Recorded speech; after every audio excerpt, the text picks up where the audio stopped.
మాతృదేవోభవ. ఉద్యోగములు చేసి ఊళ్ళేలినను గాని భార్య ఏనియో ప్రేమ పంచబోదు. అడుగడుగునబడి మడుగులొత్తిన గాని పతిదేవుడు కటాక్షభావమిడడు. చదువులో సేవలో శ్రద్ధ చూపిన గాని గురు కటాక్షమును దొరకబోదు. ప్రత్యుపకారాల ఫలములందిన గాని ప్రాణమిత్రులునైనా పలుకబోరు. కడకు భగవంతుడైన యోగాగ్నియందు కమలిపోయిననే గాని కానబడడు. తనకు పుట్టుటే చాలు అదే ఘనతయనుచు, తనకు పుట్టుటే చాలు అదే ఘనతయనుచు మనల ప్రేమించును, మనల ప్రేమించును ఒక తల్లి మాత్రమవని. తనకు పుట్టుటే చాలు అదే ఘనతయనుచు మనల ప్రేమించును ఒక తల్లి మాత్రమవని. ఏబిఎన్ ఆంధ్రజ్యోతి ప్రేక్షక మహాశయులందరికీ నవజీవన వేదం అనే కార్యక్రమంలో 664వ భాగానికి స్వాగతం పలుకుతున్నాం. నిజమున్బల్కుట నేరమయ్యే బ్రతుకే నిర్వేదమైపోయే. రోమన్ చక్రవర్తులకి వ్యతిరేకమైనందుకు, ఆయనకి తెలిసిన ధర్మం ఏదో నీతి ఏదో ఆయన ప్రచారం చేస్తున్నందుకు ప్రభుత్వానికి విరుద్ధమైన భావాలు ప్రకటిస్తున్నావు. ఇంతవరకు మతాచారాల పేరు మీద ఉన్న వాటిని ఖండిస్తున్నావు. మానుకుంటావా, చచ్చిపోతావా, చనిపోతావా, సిలువు వేయమంటావా అన్నారు. సంతోషంగా వేసుకోండి అన్నాడు ఆ మహానుభావుడు. అంతేకాని ధర్మ ప్రచారాన్ని మానను అన్నాడు. త్యాగమేగా, త్యాగమందలేని యోగమేది. అందుకే ఆ త్యాగానికి అనంతర కాలంలో ఇప్పటి వరకు పట్టిన మహాయోగం ఏమిటో ప్రపంచంలో అందరికీ తెలుసు. త్యాగం ఎప్పుడూ వృధా పోదు. ఆ మహాత్ములు త్యాగంలో ఆనందం ఉంది కాబట్టే చేశారు. ఏదో ఫలితాలు వస్తాయని వారు చేయలేదు. భగవద్గీత చెప్పిందంతా అదే. తన వంశాన్నే కోల్పోయాడు కృష్ణుడు. తల్లిదండ్రులకు దూరం అయ్యాడు. అనేక రకాల బాధలు పడ్డాడు. ధర్మరక్షణ ఒక్కటే కర్తవ్యంగా భావించాడు. ఎన్నో పక్షపాత ఆరోపణలు చేశారు. కృష్ణుడినే స్వయంగా శపించింది గాంధారి. ఆయన కూడా ఎవరూ దగ్గర లేకుండా ఒంటరిగా మరణించాడు. ఇవన్నీ ప్రభు ఎందుకు భరించాడు? కృష్ణ పరమాత్మ ధర్మం కోసం. క్రీస్తైనా అంతే. నిజమున్బల్కుట నేరమయ్యే బ్రతుకే నిర్వేదమైపోయే. చిత్తజము ద్వేషము వీడి ప్రేమ సుధలం తన్పింపుడి అన్న ఆ సుజనున్ శాంతిమయ స్వరూపమును యేసున్ బట్టి శిక్షించిరా కుజనుల్ రాక్షస చిద్విలాసముల మేకుల్ కొట్టి దేహంపునన్. నిజం పలకడం తప్పైపోయిందండి. ఈ ప్రపంచంలో ఎప్పుడూ అనుకూలంగా మాట్లాడుతూ ఉండాలి అధికార శక్తులకి. అంతేకాదు, లోకంలో మనం కూడా ఎలా ఉంటామంటే, మనం చేసేటువంటి చెడ్డ పని ఎవరన్నా చెబితే వారు మనకి నచ్చరు. ఎంతసేపు మనని పొగుడుతూ ఉండాలి. మీరు చేసేదంతా గొప్పే, ఇంకా ఎలా చేసుకోండి అని చెప్పాలి. అంతేగాని మీరు చేసేదే తప్పు అనకూడదు. పిల్లల్ని బాగా పెంచండి అమ్మా అంటే తల్లులకు కోపం. బాధ్యతగా ఉండండి అంటే తండ్రులకు కోపం. బాబు లక్షల జీతాలు తీసుకుంటున్నారు, పాఠాలు చెప్పండి అంటే ఉపాధ్యాయులకు కోపం. లక్షల జీతాలు తీసుకుంటారు, 43% ఫిట్మెంట్ ఇచ్చారు, అవినీతి జోలికి పోకుండా ఉద్యోగాలు చేయండి అంటే ప్రభుత్వ ఉద్యోగులకు కోపం. మీరు ప్రభుత్వ వైద్యశాలలో పనిచేస్తున్నారు, వేరే ప్రైవేట్లో ఎందుకు పనిచేస్తారు? అలా చేయకండి, శస్త్రచికిత్సలు సక్రమంగా చేయండి అంటే ప్రభుత్వ వైద్యులకు కోపం. పల్లెటూళ్ళలో పని చేయండి అంటే జూనియర్ డాక్టర్లకు కోపం. బాబు మీరు సన్యాసులు, పరమహంస పరివ్రాజకాచార్యులు, మీరు సాంగత్యాలు తగ్గించుకుని ఏకాంతంగా తపస్సు చేయండి అంటే స్వామీజీలకు కోపం. అందరికీ కోపాలేనండి. అందుకే నిజం చెప్పేవాడంటే ఎవరికీ నచ్చదు. అందుకే లోకంలో సమత యథార్థవాది, లోక విరోధి. కానీ ఆ యథార్థవాదికి కావలసింది ఆ యథార్థమే. లోకం అక్కర్లేదు మాకు. లోకంతో విరోధానికి మేము సిద్ధంగా ఉంటాం. ఎందుకంటే లోకం మిథ్య అని మాకు తెలుసు. జ్ఞానవంతుడైన వాడికి లోకం మిథ్య అని తెలుసు. లోకంతో కావలసింది మాకు స్వయోచ్ఛ కాదు. లోకం అటో ఇటో తేలిపోవలసిందే. లోకంలో ధర్మరక్షణ కోసమే భగవంతుడు జ్ఞానాన్ని పుట్టిస్తాడు, యోగిని చేస్తాడు. వాడికి ఉక్కు గుండెలను ఇస్తాడు, ఉక్కు గుండెలను ఇస్తాడు. ఊపిరితిత్తులను కాదు, ఉక్కు గుండెలను ఇస్తాడు. ఒక శంకరాచార్య, ఒక రామకృష్ణ పరమహంస, ఒక వివేకానందుడు అలా పుట్టిన వాళ్ళే. దేన్నైనా నిష్కర్షగా, నిర్భయంగా, నిజంగా మాట్లాడతాడు. ఏ శిక్షలు ఎవరేసినా సరే దేనికి భయపడే సమస్య లేదు. ఎందుకంటే లోకం మిథ్య అని అతనికి తెలుసు. యథార్థవాది లోక విరోధి అంటారు, చక్కని సామెత.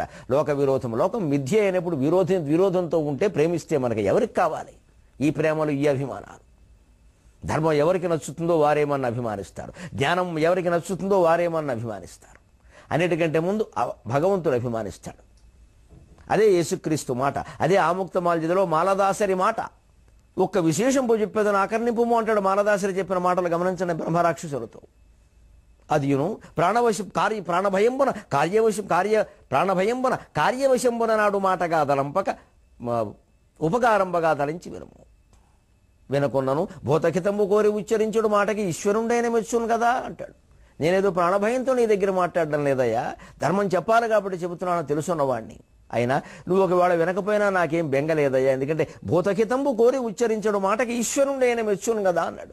సకల జీవుల సంక్షేమాన్ని కోరి మాట్లాడేవాడి మాటలకి భగవంతుడు మెచ్చుకుంటాడు, వాడి జీవితం సంగతి భగవంతుడు చూసుకుంటాడు అని చెప్పాడండి. అదే భావనండి ఎవరికైనా ధైర్యవంతులకి, జ్ఞానవంతులకి అదే ధైర్యం అండి యేసుక్రీస్తుకి. బ్రతికే నిర్వేదమైపోయే ఆయన్ని చంపడానికి ఉపయోగించే శిలువను ఆయన చేత మోయిస్తారా? మేకులు కొడతారా మనిషి శరీరానికి? ఎక్కడైనా ఉందండి శిక్ష? ఎలా భరిస్తారండి? భరించాడు ఆయన. ఆ సుజనును శాంతిమయ స్వరూపము. ఇంతగా ఆయన చెప్పింది ఏమిటి? ఆయన చేసిన నేరం ఏమిటి? చిత్తజము ద్వేషము వీటి ప్రేమసుధలం తనిపింపుడి. ఆ వాళ్ళని వీళ్ళని, పై వాళ్ళని కింద వాళ్ళని, ఎక్కువ వాళ్ళని తక్కువ వాళ్ళని భేదాలు పెట్టుకోకండి, భగవంతుడు అందరిలో ఉన్నాడు అని సర్వ సమానత్వ భావాలు బోధించాడు. ఆయన ఏం తప్పుడు చెప్పలేదే. ప్రభువులు శిక్షించవలసినంత నేరాలు ఘోరాలు ఆయన ఏం చెప్పాడండి? రాజకీయ అధికారంలో ఉన్నవాళ్ళు స్వార్థం కోసం ఏదైనా చెప్పచ్చు, ఏ అధికారము లేని త్యాగమూర్తి ఎందుకు చెబుతారండి తప్పులు? ఆయనకి ఏం కలిసి వస్తుంది?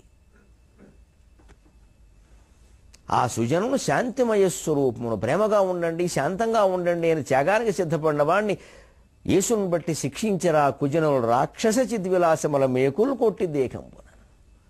ఒంటి నిండా మేకులు కొడతారా? వేసిన శిక్ష సామాన్యమైందా? ఎన్ని మేకులు కొట్టారు, ఎలా కొట్టారు? ప్రభువుగాడు పరమాత్మ ప్రభువని నొక్కి బల్కిన నోట నొక్క మేకు, కన్నీరు తొలగించి పన్నీరు చిలికించి ఓదార్చు హస్తాన ఒక్క మేకు, పరమ పాపులనైన పరిశుద్ధులను జేయు, పరమ పాపులనైన పరిశుద్ధులను జేయు ఉన్నతాంఘ్రియుగాన ఒక్క మేకు, ఆకాశమును దాకి ఆదిత్యునకు మృక్కు ఉత్తమాంగమునందునొక్క మేకు, ఒడలెల్ల నెత్తుటి కడలిగాగా క్రుళ్ళబొడిచిరి క్రీస్తున క్రూర విభులు, ఒడలెల్ల నెత్తుటి కడలిగాగా క్రుళ్ళబొడిచిరి క్రీస్తున క్రూర విభులు, ఒడలెల్లా కవి. ఈ చరిత్ర చెప్పాలంటేనే శరీరం వణుకుతోందయ్యా. ప్రపంచంలో ఏ మహానుభావుడికి ఇంత ఘోర శిక్ష పడలేదయ్యా. ఒడలెల్లా నెత్తుటి కడలిగాగా కుళ్ళబొడిచిరి క్రీస్తున క్రూర విభులు, ఒడలెల్ల బడవాగ్ని సుడులు తిరిగి కాలిపోయి తినేనింత కడలినయ్యు, ఒడలెల్ల బడవాగ్ని సుడులు తిరిగి కాలిపోయితి నేనింత కడలినయ్యూ.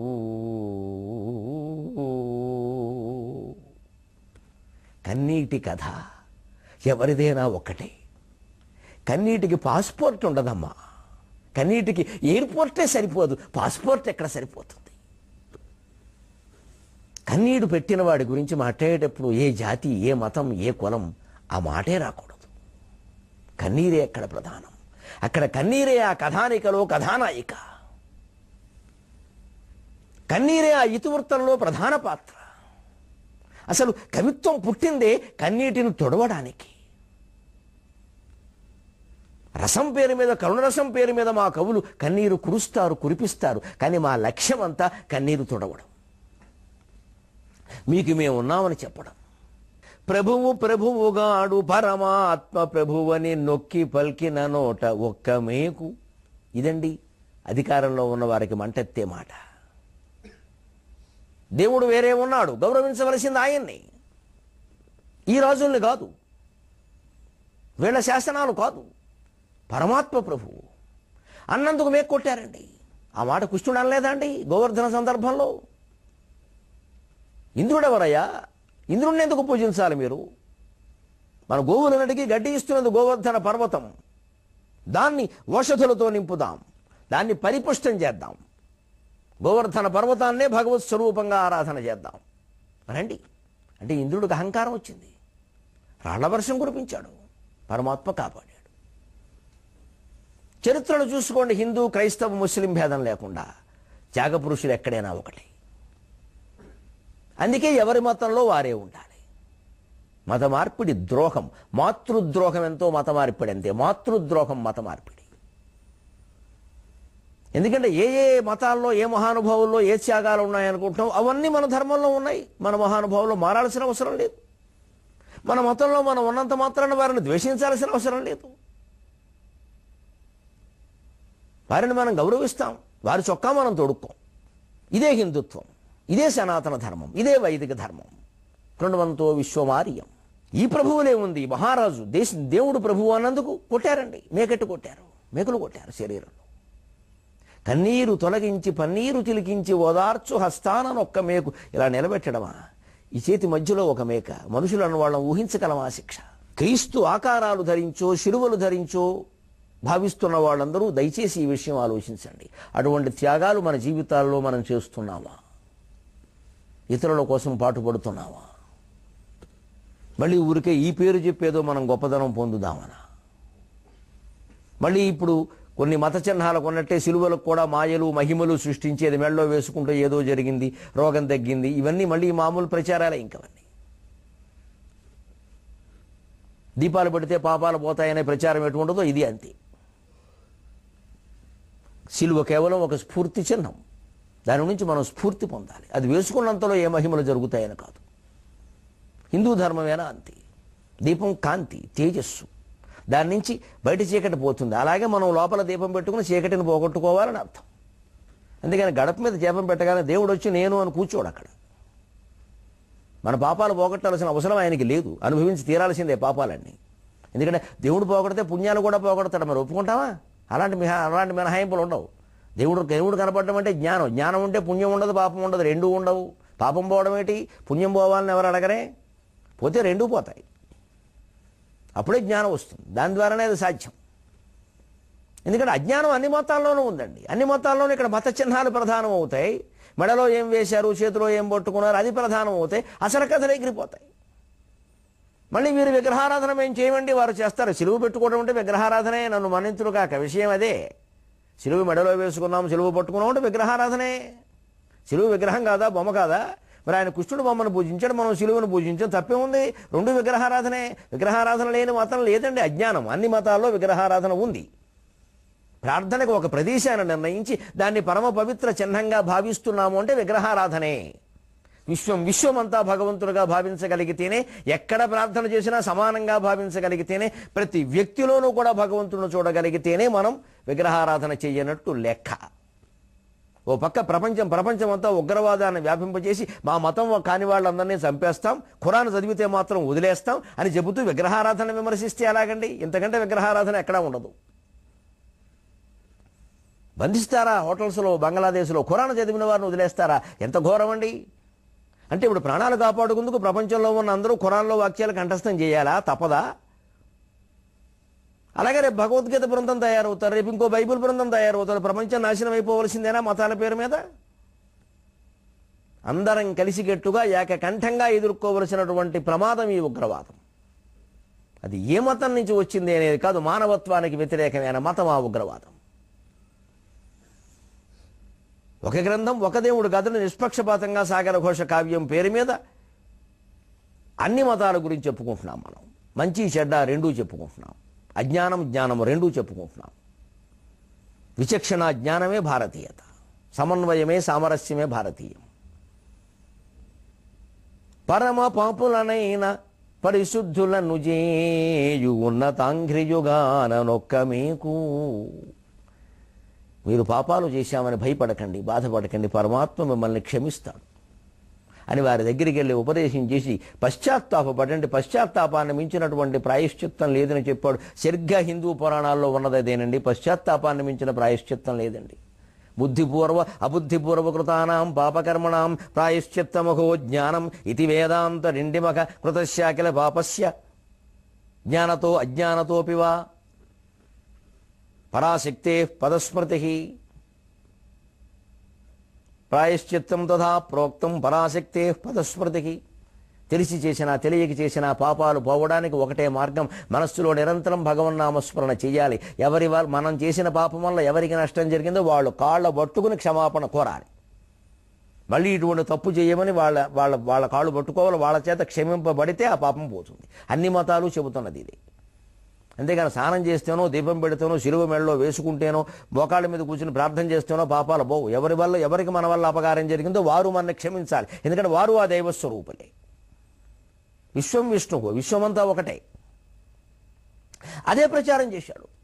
పరమాత్మ మీ పాపాన్ని క్షమిస్తాడు. మీరు అంతగా బాధపడితే మీకోసం నేను రక్తం ధారపోస్తాను మిమ్మల్ని ఎవరిని శిక్షించకుండా అని దైవపుత్రులందరికీ ప్రమాణం చేశారండి. దానికి కరిగిపోయారు జనం అంతా. ఆకాశమును దాకి ఆదిత్యునొక మృక్కు ఉన్నత ఉత్తమాంగమునందునొక్క మేకు. ఆకాశం అంత ఎత్తు ఎదిగాడు త్యాగం కారణంగా. ఆదిత్యునికి నమస్కారం చేశాడు. సూర్యుడు నా తండ్రి అని చెప్పాడు యెహోవా అన్నాడు. అందుకే ఆదివారం వారి దృష్టిలో చాలా గొప్పదైంది. ఒడలెల్ల నెత్తుటి కడలిగాగ క్రొళ్ళబొడిచిరి క్రీస్తున క్రూర విభులు. శరీరం అంతా రక్త సముద్రం అయిపోయేటప్పుడు చేశారయ్యా మేకులు కొట్టి. నేను తట్టుకోలేక ఆ దృశ్యాన్ని చూసినప్పుడు ఏమైపోయానో తెలుసా కవి? ఒడలెల్ల బడబాగ్ని సుడులు తిరిగి కాలిపోయి తినేనింత కడలినయ్యూ. చల్లటి సన్నీటి సాగరాన్నయ్యుండు కూడా బడబాగ్ని రేగి కుళ్ళిపోయి కమిలిపోయానయ్యా. సరిగ్గా సీతాదేవిని తీసుకొడుతుంటే కన్నీటి బిందువులు పడి అలాగే బడబాగ్ని పుట్టిందని చెప్పింది సముద్రం. ఇక్కడ యేసుక్రీస్తు విషయంలో కూడా చెబుతోంది, సముద్రానికి స్వపర భేదం లేదు, సాగర ఘోష కవికి స్వపర భేదం లేదు, మనది అద్వైతం. లోకాలేలు మహంధకారములు కల్లోలాబ్ధి తత్వాలు పూరేకుల్గా ధరించెనాతడు మహోద్రేక స్వభావములే తాకన్ ప్రేమ సుధాంశువుల్ కురుషను ఆ దైవావతం సుండు. మహోద్రేక స్వభావములే తాకన్ ప్రేమ సుధాంశువుల్ కురిసెను ఆ దైవావతం సుండు. అహో మేకుల్ మెత్తనయమునో ఏమో ప్రజకున్ మేల్జేయు దేహంబునన్. మేకుల్ మెత్తనయమునో ఏమో ప్రజకున్ మేల్జేయు దేహంబునన్. ఒక క్రీస్తు, ఒక సోక్రటీస్, ఒక బుద్ధుడు, ఒక ధర్మరాజు, ఎంతమందిని చెప్పుకోవాలండి? పొద్దున్న పట్టాభిషేకం అన్నారు, రాత్రి వనవాసం అన్నారు. ఎంత భయంకరమైన శిక్ష రామచంద్రమూర్తికి. రాజ్యాన్ని వదిలిపెట్టమంటే వేరే విషయం, తృణప్రాయంగా వదిలేస్తారు. 14 ఏళ్ళు వనవాసం. ఏ నేరం చేశాడని ఆ ప్రభువుకు ఆ శిక్ష వేసింది తల్లి, స్వయంగా పినతల్లి. మనకి పినతల్లి ఉంటే మా పినతల్లి అంటాం. శ్రీరాముడి విషయంలో ఏమనాలి? ఆయన్ని మా పినతల్లి, అన్ని విధాలా మాపేసింది ఆవిడ. మా పినతల్లి కాదు, మా పినతల్లి. పినతల్లులే ఆ పని చేశారండి. అవి ఆయన భరించాడు. కట్టేసే ప్రయత్నం చేశారు, నిండు సభలో శ్రీకృష్ణుడు భరించాడు. నీ ఇష్టం వచ్చినట్టు తిరుగుతున్నావు, ఆడవాళ్లతో నిందలు వేశాడు, అది భరించాడు. నవ్వి ఊరుకున్నాడు ఆయన. వీళ్ళకి నా తత్వం తెలియలేదని 16 సార్లు వద్దురా అన్న దండయాత్ర చేశాడు జరాసంధుడు, అది భరించాడు. చివరికి ఎలాగో వీడి సావు నా చేతిలో లేదు కదా, అనవసరంగా జననష్టం ఎందుకని సముద్రంలో ద్వారక నిర్మాణం చేస్తే భయపడి పారిపోయాడన్నారు, అది భరించాడు నవ్వుకని. దైవం ఎక్కడ ఏ సందర్భంలో అవతరించినా ఎలా ప్రవర్తిస్తాడో మనం తెలుసుకోవాలి. దైవం ఒక్కచోటే అవతరిస్తాడు అనుకోవడం అజ్ఞానం. అసలు ఆయన అవతరిస్తాడు అనుకోవడం కంటే ఆయన అంతటా ఉన్నాడు అని గ్రహించడం జ్ఞానం. అదృశ్యో వ్యక్త రూపశ్చ సహస్రజిద్ అనంతచిత్ అంటోంది విష్ణు సహస్రనామం. అదృశ్యక, మనకు కనిపించడు, కానీ వ్యక్త రూపశ్చ, వ్యక్త రూపాల్లో ఉన్నది ఆయనే. మనం గ్రహించలేక ఏదో అనుకుంటాం, పైనుంచి కిందికి దిగుతాడు, మళ్ళీ కింది నుంచి పైకెడతాడు. ఏమన్నా రైల్వే సర్వీసా? ఎప్పుడూ ఉన్నాడు భగవంతుడు, అంతటా ఉన్నాడు. అవతరించడం అనేది ఆ వ్యక్తం కావడం ఊరికే మనకు తెలియడం కోసం, నేను మీకున్నాననే ఒక ధైర్యాన్ని కలిగించడానికి. ఎందుకంటే మానవ రూపంలో కనిపించి ఏదో చేయకపోతే మనం నమ్మం కాబట్టి. అందుకని ఇటువంటి మహానుభావులు అవతరిస్తారు. వాళ్ళు జీవితంలో పరిణామాలను అలాగే తీసుకుంటారు. మనకు ఆదర్శం అది, మనం తీసుకోవాలి అలాగా. లోకాలేలు మహాంధకారములు కల్లోలాబ్ధి తత్వాలు పూరేకులుగా ధరించిన అతడు. లోకాన్ని పరిపాలించే రాజులు అంధకారంలో మగ్గిపోయిన వాళ్ళలాగా భయంకరమైన శిక్షలు విధిస్తే, కల్లోలాబ్ధి తత్వాలు కల్లోలమైన సాగరంలాగా రెచ్చిపోయి ఇష్టం వచ్చినట్టు శిక్షలు విధిస్తే వాటన్నిటినీ పూలదండలుగా భరించాడు ఆయన ఆ శిలువలని. మహోద్రేక స్వభావం వలే తాకన్ ప్రేమసుధాంశువుల్ గురిశను. భయంకరమైనటువంటి ఉద్రేకంతో మానవత్వానికి అపచారమైనటువంటి శిక్షలు వేస్తే దానికి ప్రతిగా ప్రేమను కురిపించాడు. అందుకే మేకులు కొడుతుంటే ఆయన అన్న మాట ఎంత ఆశ్చర్యం అండి, ఎంత చిత్రమైన మాట అండి. ప్రభువా ప్రభువా, వీరేమి చేయుచున్నారో వీరికి తెలియదు, వారిని క్షమింపుము అన్నాడండి. ఇంతకంటే దైవావతంసుడు అనే మాటకు అర్థం ఏమిటి? ఏ దేశం ఏ మతం అనేది పక్కన పెట్టి ఆలోచిస్తే ఇంతకంటే దైవావతంసుడు అనడానికి అర్థం ఏమిటి? సరిగ్గా ఇదే మాట కృష్ణుడు అన్నాడు. గాంధారి, నా కొడుకులు చనిపోయినట్టు నువ్వు దిక్కుమాలిన మరణాన్ని పొందుతావు, నీ వంశం నీ కళ్ళ ముందే నాశనం అయిపోతుందంటే, అమ్మా సంతోషం అమ్మా, నేను అలాగే భరిస్తాను తల్లి, పాండవుల్ని శపించకు, వాడు ధర్మాత్ములు. కృష్ణుడు అన్నమాట అండి. దైవావతంసుడు అంటే అందుకంటారు కృష్ణుడైనా క్రీస్తునైనా.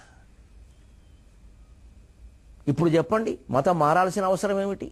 ఏ మతంలో మహానుభావులు లేరు, ఏ మతంలో ఆదర్శ చరిత్రలు లేవు. మనకు కావలసింది ఆదర్శము మానవత్వం కాదండి, మహిమలు కావాలండి. మనకి జ్వరం వస్తే తగ్గడానికి దేవుడు, మనకి పెళ్లి కాకపోతే చేయడానికి దేవుడు, మనకి పిల్లలు లేకపోతే ఇవ్వడానికి దేవుడు, మన పిచ్చి కోరికలన్నిటికీ దేవుడు. అందువల్ల మనకి ఏనాడు మతం అర్థం కాదు, ఏ మతమో అర్థం కాదు.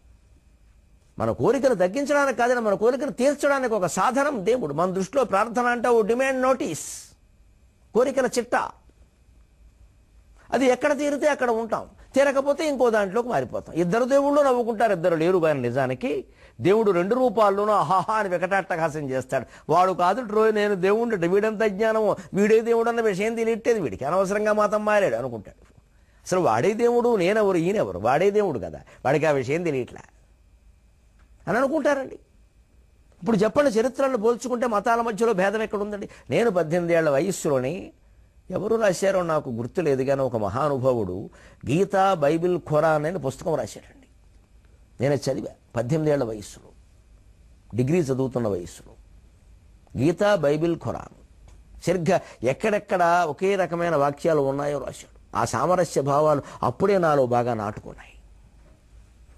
అటువంటి పుస్తకాలు అంత మేలు చేస్తాయి ప్రపంచానికి.